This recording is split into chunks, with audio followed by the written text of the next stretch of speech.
right now on In the Know. Two actresses from two of Canada's most popular dramas come together supporting women and theater. Janelle Williams and Glenda Braganza lend their support literally. I have about 100 bras. What? Plus, Glenda's doctor dreams are finally a reality, living up to family expectations with the Saving Hope actress. Again, by no way, shape, or form a doctor, although my parents were really happy to see me pretend to be one. and later, Janelle dishes on her favorite co-star. It was really neat to kind of learn from this amazingly funny man. Find out who the Remedy star loves to share the screen with.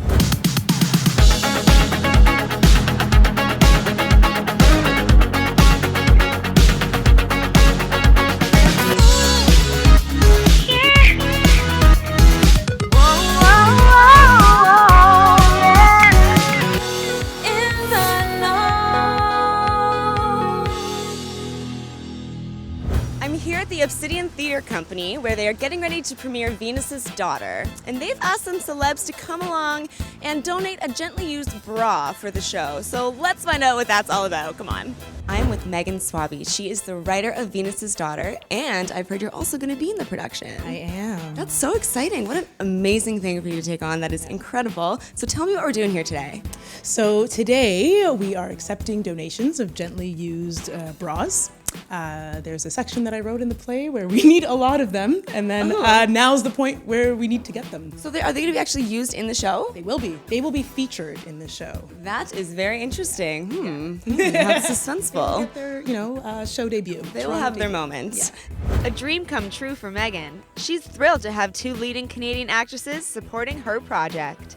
I'm so excited that it's going to be produced, and I'm so excited to share it with people after years of keeping it to myself. On to these familiar faces now. You might recognize Glenda Braganza and Janelle Williams from the hit shows Saving Hope and Remedy. Janelle, what does it mean to you to participate in a production like this?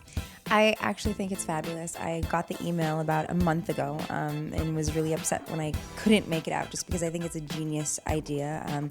I love supporting women, especially. So it's for a great cause. It brings awareness, and it's lovely. And I get to donate my bras. I have never in a million years been able to donate my bras. So this is really cool and exciting for me, and I can't wait to see it.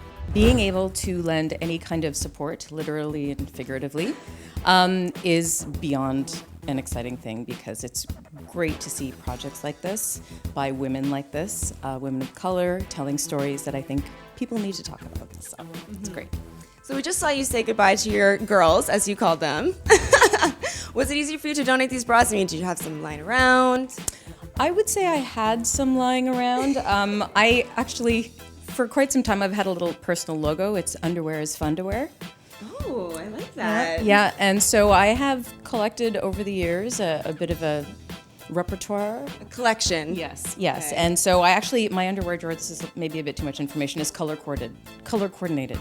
Ooh. So I kind of I have a fade in from lights to darks. I have a pink section. I have extensive black. There's an orange one in there.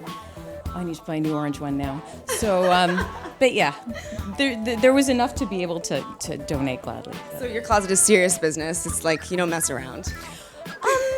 Maybe more so in the underwear department, which I don't know what that says about The me. funderwear department. Yes, the funderwear department. Right. So yeah.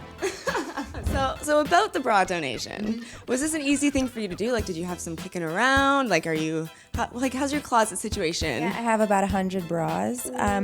For no reason, really. I probably only wear half of them on a regular basis.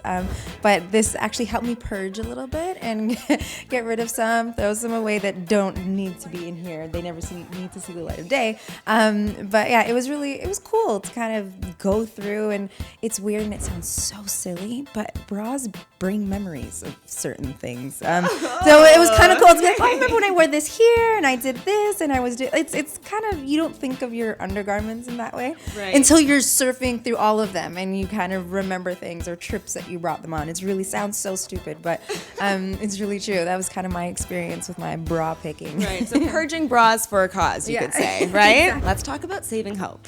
Saving Hope is one of Canada's most popular dramas, and what is it like to be a part of such a big success? It was a ton of fun, really. Again, when you start a show and you get a job, you're just so happy to have a job. You don't really know what's going to come of it, and for it to become such a hit was such a blessing for everyone involved. And it really, I think it's testament to the amount of work that goes on behind the scenes. Our team, our producers, everyone puts in so much work, especially on a procedural show. There are so many details and so many things that go into making that machine happen. So what was your experience like on Remedy? I actually really loved Remedy. It was probably it sounds so cliche to say, but it really was one of the greatest experiences I've had as an actor. The crew and the cast were great. You really seriously didn't feel like you were at work.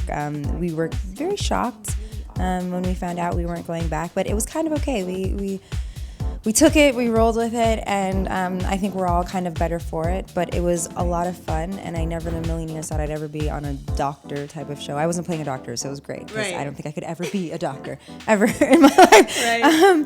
But it was a great experience, and I loved working with Enrico. I've always loved him dearly. So it was really neat to kind of learn from this amazingly funny man who is just big goofball, really. Very professional, but a goof like myself, so it was great to kind of have that around all the time. Do you feel like because you spent so much time pretending to be a doctor, do you feel like you've learnt actual medical things that could perhaps be used in real life? It's funny you should say that. People ask me this a lot, and I would say being on a procedural medical show for 3 years was like med school for dummies. The antibiotics and antivirals aren't working. Push up the atropine. I am in no way, shape, or form, I would say, qualified to do anything from a medical point of view, but it really made me understand just the basics of what goes into being a doctor and being surrounded by nurses as well, and to really understand what goes into that. I have even more respect understanding what goes on, but it's also amazing to figure out and realize how much you absorb. Playing those characters, the research that goes into when you get a script and a scene and you want to know what all these things are. So, I walk into a hospital and in a strange way, I'm actually kind of comfortable because I'm familiar with the equipment or seeing what a monitor is and what numbers are. So again, by no way, shape, or form a doctor. Although my parents were really happy to see me pretend to be one. Finally had one in the family. But it was a really cool experience to sort of wear that hat and understand what that brain kind of starts to feel like. Right. Yeah. So the classic line, of course, is that you're not a doctor, you just play one on TV. For more information about Venus's Daughter, you can check out the Obsidian Theater website. And thank you so much, ladies, for all of your support today. No pun intended. You guys are watching In the Know. Don't forget to subscribe. Want to stay in the know? Subscribe today.